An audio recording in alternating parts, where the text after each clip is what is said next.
Assalamu alaikum warahmatullahi wabarakatuh. I'm now with Mariam. She's going to tell us her story and what happened and how she ended up in Egypt in the hospital. So, welcome, Mariam. Tell what happened. How did you sustain some injuries? So we'll start with From the very beginning. the very You was, after our second actually. I will start talking about the day that we have left our house, like December 5th. After like 2 weeks of we leaving our house, the pumping just happened. It was like 2 a.m. in the morning. We were all asleep. It was like an airstrike. A lot of like missiles falling around. So basically, it was like 2 a.m. Two missiles have fallen, but did you get a warning before the no, missiles actually hit your there was building? no warnings at all. It was unexpected, and we didn't actually expect it because we have no relations with the main target. You know what I mean? Yeah. We have actually no relations. So the first, there were actually two missiles because the people, my relatives who were inside the building, have said that some were awake, actually like one or two. They saw another missile, but it has fallen like so close to the house, to the next plant, next exactly next to the house. They were like 24,000 liter of water. It A was, tank that was on top of the exactly, building. yes. So I think that it actually helped because not all of the building were actually completely destroyed. Only like, let's say 70% of the building was like completely destroyed. Because of the pressure from the... Yes, and actually one thing that I find completely surprising is that the missile. How are you? انت بسجل القصة بتاعتها تحكي قصتها حلوة. شافت يعني كلام جامد أوي صراحة. I can't continue, sorry. So the water tank when it hit Yeah, actually, one thing that it's really surprising is that the missile has, like, usually they throw the missile from the down of the house, so it's like this. But actually, the one that vertical, was, so it goes down like that. yes. Okay. So our, let's say our missile was like the one that was thrown on us First came strike, yeah. from the top of the Yes. house, like this. Direct And fall.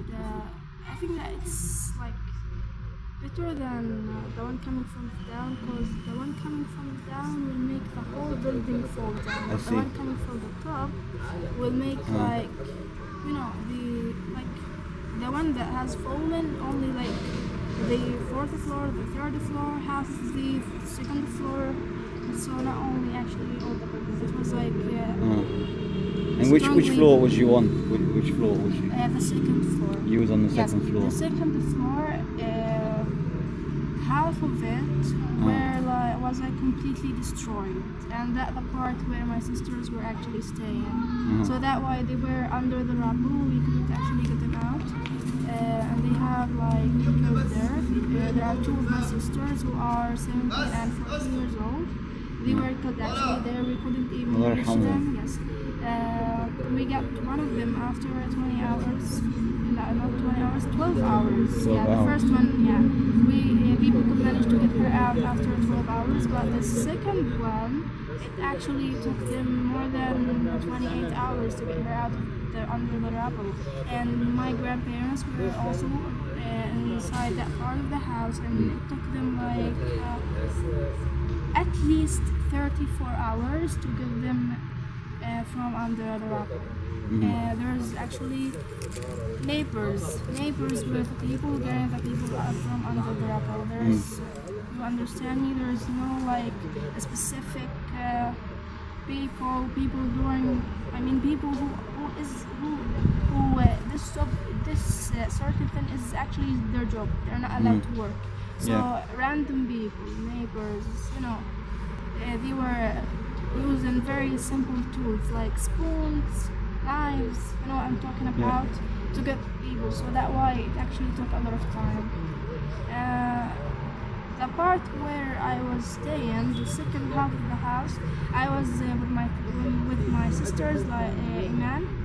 She has survived with me, and Ala. Actually, Iman and Ala were thrown out of the, like, when I opened my eyes, it was like no walls, only like a very small thing I found myself on, and there were no walls. It was like I felt like it was 3 a.m., something like this. No walls, and my foot was bleeding. I have a wound there.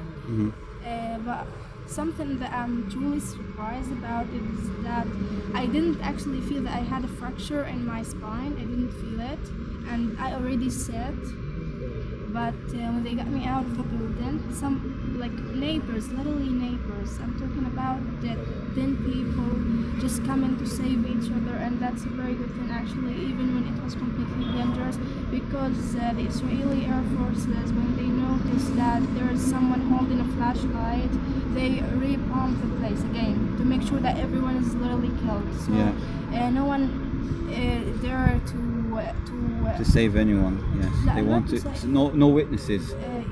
Yeah, they couldn't No actually survivors. they couldn't even be able to use their flashlights because literally if any Israeli one has noticed you using a flashlight in the middle of the night after a pumping, they will pump the place again. They think that all the people are terrorists, all the people are working for the main target of them. So I have no idea actually, but this is what I have noticed now. Basically, when I got out of the building, people helped me to get out. It was completely demolished and destroyed. My sister Iman was actually put on the ground. I saw her, and when I looked at her, I was like, I hope that she was Survived. like, yeah, I could feel it. And when I arrived at the hospital, Your sister Iman's got some severe injuries. Yes. You both have similar injuries as well. not really. So you have in the spine and your legs. I have You had an one- operation as well recently.